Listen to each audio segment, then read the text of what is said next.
புதுச்சேரி ஆளுநராக இருக்கும் பொழுதும் தெலுங்கானா ஆளுநராக இருக்கும் பொழுதும் எல்லா இடங்களுக்கும் சென்று எந்தெந்த நிகழ்வை எல்லாம் துவங்கி வைத்திருக்கிறேனோ அந்த நிகழ்வுகள் எல்லாமே வெற்றி பெற்றிருக்கின்றன.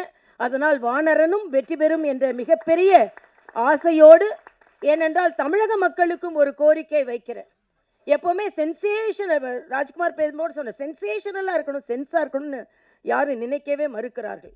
ஆக சென்சேஷனலாக இருக்கணும்னு நினைக்காம சென்ஸோடு படங்கள் எடுக்கும் பொழுது அதையும் ஊக்கப்படுத்த வேண்டும் என்று சொல்லி, உண்மையிலேயே இந்த படம் நான் சொன்னதை போல என்னை யாரும் அழைக்கவில்லை, வானரன் என்னை அழைத்தான், அதனால் நான் வந்தேன் என்று சொல்லி இந்த படம் நிச்சயமாக புகழ் பெற வேண்டும், வெற்றி பெற வேண்டும், இன்னும் பல படங்கள் வர வேண்டும் என்று இறைவனை பிரார்த்தித்து, நிச்சயம் அனுமன் எப்பொழுதுமே வெற்றியின் நாயகன்தான்.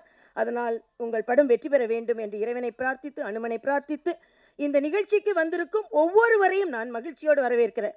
ஏன்னா ஞாயிற்றுக்கிழமை காலையில் கூட்டம் கூடுறது எவ்வளோ கஷ்டம்னு அரசியல்வாதியான எனக்கு தெரியும். சில நேரம் கொடுக்கறத கொடுத்தாதான் கூட்டம் வரும். ஆனால் ஒரு அரசியல்வாதியாக இருந்து காலையில் ஞாயிற்றுக்கிழமை காலையில் கூட்டம் கூடுறது எவ்வளோ கஷ்டம். ஆனால் வானரன் இதுவே வெற்றி தான்.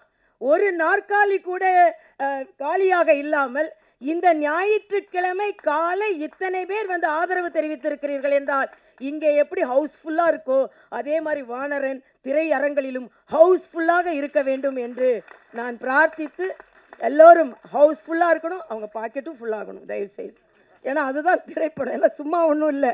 ஏன்னா பிஸ்னஸ்னால் பிஸ்னஸ் தானே. அதனால் எல்லோரும் திரைக்கு சென்று டிக்கெட் வாங்கி, அதில் இதில் பார்க்காம டிக்கெட் வாங்கி திரைப்படத்தை பார்த்து அவர்களுக்கு ஆதரவு தர வேண்டும் என்று நான் வேண்டி பிரார்த்தித்து வெற்றியடைய வேண்டுகிறேன்.